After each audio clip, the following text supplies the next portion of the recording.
एससीमा आफूले सोचेको जस्तो रिजल्ट नआएपछि सुसाइड, 12मा सेटिस्फाइड रिजल्ट नआएपछि सुसाइड, एससीमा एनजी आएकोले रूपन्देहीका 2 जनाले सुसाइड, 12मा डिजिपी आएकोले फ्यामिली प्रेसर दिँदा suicide, girl kills self after getting low grades in SLC.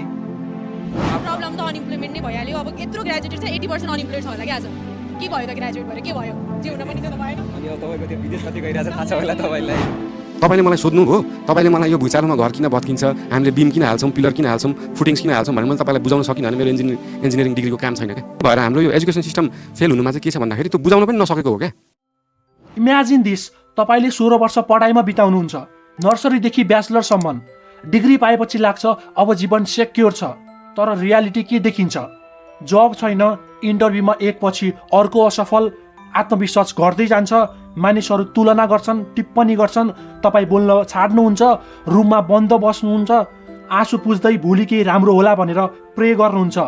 Finally जब त मिल्छ, तर स्यालेरी जीवन धान्न पर्ने जति मात्र, घरका लागि लोन, गाडीका लागि लोन, छोराछोरीको पढाइको लागि लोन, धेरै थोकहरू मिलाउँदै मिलाउँदै आफ्नै जीवनलाई लोनको डोरीमा बाँधिदिनुहुन्छ। धेरै सपनाहरू चुपचाप दफन हुन्छन्, बिहान उठ्नु, काममा जानु, फर्किनु यो नै जीवन भइदिन्छ। तर एक दिन यो सब नर्मल लाग्न थाल्छ। तर सत्य के हो भने तपाईँ हार्नु भएको होइन, तपाईँलाई सिस्टमले हरायो। यो सिस्टम जसलाई तपाईँ बाल्यकालदेखि अन्धो भएर फलो गर्दै आउनुभयो, तपाईलाई सफल बनाउन बनाएको थिएन, तपाईलाई आज्ञाकारी कामदार बनाउन बनाएको थियो। Everything is available basically for free. You can learn anything you want for free. It is not a question of learning. Colleges are basically for fun and to prove you can do your chores, but they're not for learning. किसी महापुरुष ने कहा है कि कामयाब होने के लिए नहीं, काबिल होने के लिए पढ़ो। सक्सेस के पीछे मत भागो, एक्सेलेंस का पीछा करो। सक्सेस झक मार के तुम्हारे पीछे आएगी। And in the US, there are more than 5 lakh people who don't send their children to school. Ironically, mostly all teachers, because they know how screwed up the system is. So they save their children from that system. These are not random statements, they are warnings. So today, I want to take you in the heart of this problem, the education trap in Nepal. Are you ready?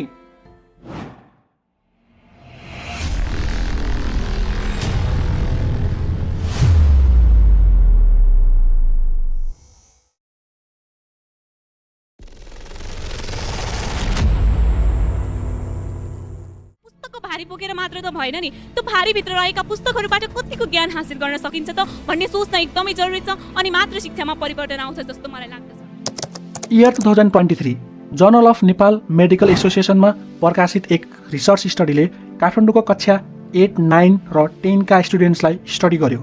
Yes स्टडीकी author doctor Sabina Shrestha लगायतको टिमले एकदमै sucking कुरा फेला पार्यो।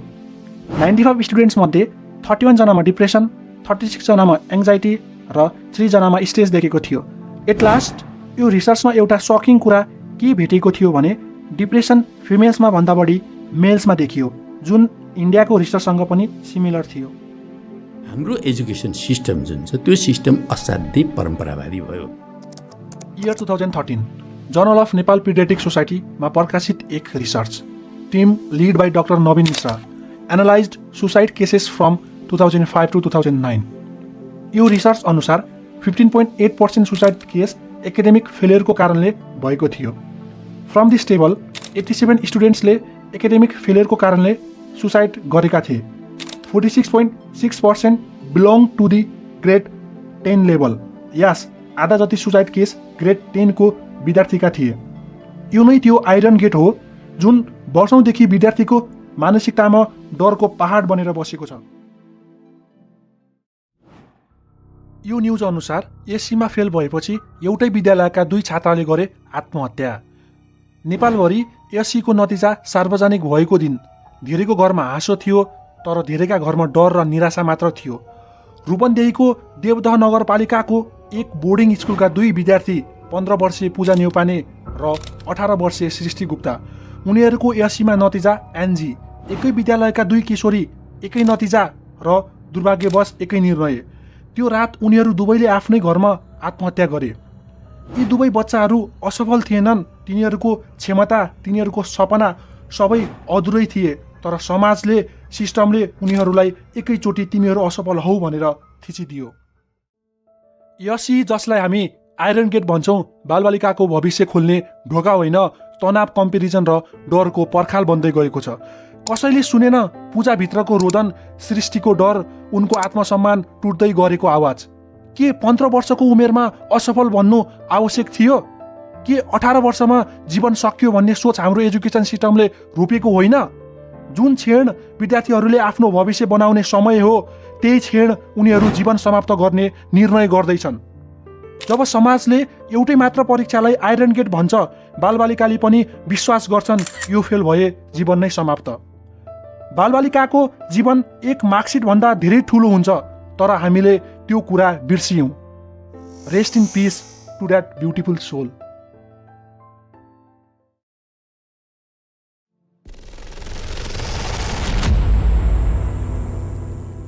यहाँ पढेर चाहिँ टियुबाट bachelors degree complete गर्दा चाहिँ तपाईँलाई कतिको सेटिस्फ्याक्सन छ त? त्यो यो टाइम जाँदै गइसकेपछि त्यो सेटिस्फ्याक्सन पनि हराएको, ठ्याक्क यो सकियो जस्तो भइरहेको थियो ब्याक इयर 1 वर्ष अगाडिसम्म होइन। यो सम्म केही खासै केही पोजिटिभ कुराहरू भएन नि त, त्यो भएपछि चाहिँ खै के हो जस्तो छ अहिले पनि। एससी र +2 को दबाब पार गरेपछि विद्यार्थीहरू भन्छन् अब जीवन सजिलो हुन्छ, तर वास्तविकता उल्टो छ। ब्याचलर सुरु भएपछि विद्यार्थीले भोग्ने सबैभन्दा ठुलो पीडा एकाडेमिक स्ट्रेस हो र यही सत्यलाई उजागर गर्छ एक रिसर्च पेपरले, academic stress among undergraduate students. यो रिसर्चले नेपालका ब्याचलर लेभल स्टुडेन्ट्सहरू कस्तो भारी मानसिक तनावमा बाँचिरहेका छन् भन्ने स्पष्ट देखाइदिन्छ। रिसर्च अनुसार अन्डर ग्रेजुएट स्तरका 27.2% स्टुडेन्ट्सहरू हाई एकाडेमिक स्ट्रेसमा छन्। ब्याचलर सुरु गर्ने प्रत्येक 4 विद्यार्थीमध्ये 1 जना गम्भीर तनावबाट पीडित छ।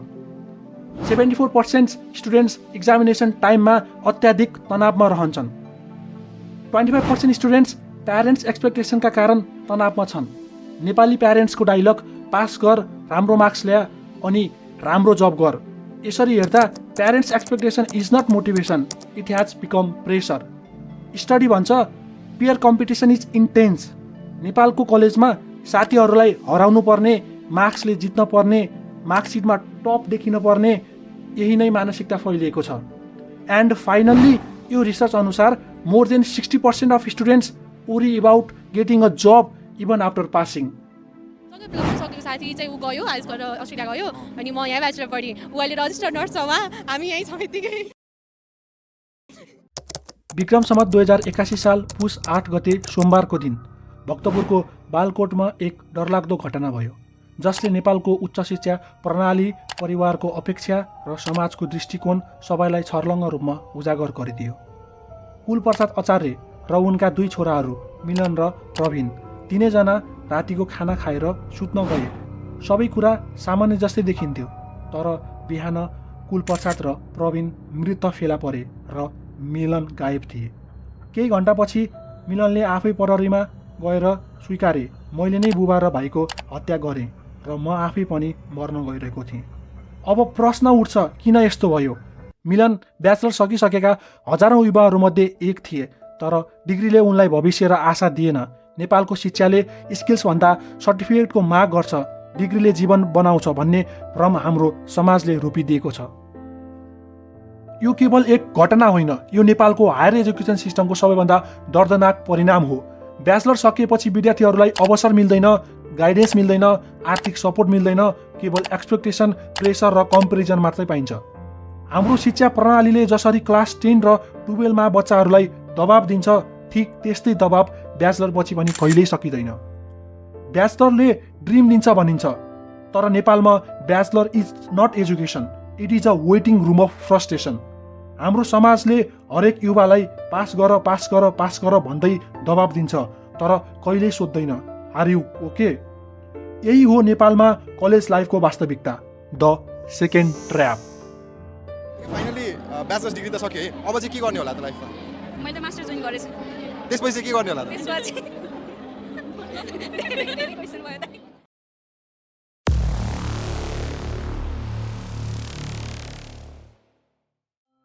अब हामीसँग 2वटा बाटो छन्, दबाब स्वीकार गर्ने वा जीवन बदल्ने। पहिलो बाटो हामी आफूले भोगेको यही पुरानो एजुकेसन सिस्टम स्वीकार गर्ने, त्यो सँगै आफ्ना बालबालिकालाई पनि उही जालोभित्र फसाउने। तर दोस्रो बाटो अझै उज्यालो छ, त्यहाँ हामीले खोज्नुपर्ने छ what do we truly want. Ethical ways to grow and earn our dream life. SEE +2 यी परीक्षा केवल दबावका ढोका भए। मार्कसिटलाई प्रायोरिटी नदिउँ, बच्चालाई स्कुल पठाउनु ठिक छ, तर मार्क्सलाई उनको मूल्य, भविष्य, आत्मसम्मान नबनाऊ। एक्सपोजर दिनुहोस्। म्याथ साइन्स मात्र संसार होइनन्, बालबालिकालाई म्युजिक, आर्ट्स, स्पोर्ट्स जस्ता दुनियाँ पनि देखाउँ। चाइल्डहुड र टिनेज एक्सप्लोरेसनको समय हो, मार्क्स होइन कन्फिडेन्स बढाउँ। ब्याचलर सकेपछि सबैभन्दा ठुलो प्रश्न नाउ वाट। हजारौँ युवाहरू जब डिग्री यिनैमा अल्झिन्छन्। Don't study only for jobs. Bachelor only for जब?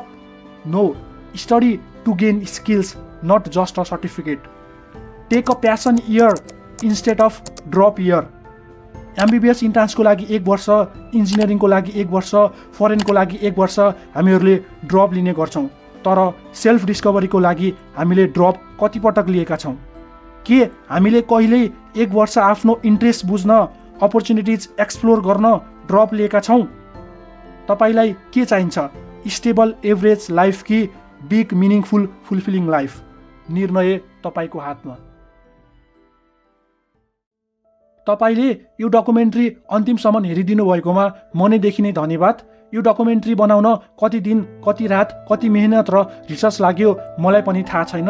यदि यो डकुमेन्ट्रीले तपाईँलाई छोयो, प्रभाव पारेको छ, कसैको जीवन बदल्न सक्छ जस्तो लाग्यो भने कृपया च्यानललाई सब्सक्राइब गर्नुहोस्, भिडियो लाइक गर्नुहोस् र कमेन्टमा तपाईँको विचार लेख्नुहोस्। जति धेरै सेयर गर्नुहुन्छ त्यति धेरै अवेरनेस फैलिन्छ र त्यति धेरै जुन स्टुडेन्ट्सहरू दबावमा छन् सायद उनीहरूको जीवन बच्छ। Remember, your future is yours to create. Chase your dreams, don't let the system decide your worth. अगर आपके इतने बड़े सपने हैं तो आपको संघर्ष करना पड़ेगा और आपको रोज वो चीज करनी पड़ेगी जो आपको शायद पसंद ना भी हो, आपको उन्हें पसंद करना पड़ेगा। कहा जाता है ना, do the work you love और else start loving the work you do. या तो आप वो करो जिससे आपको प्यार है, या तो जो चीज आप कर रहे हो उससे आप प्यार कर लो बेटा।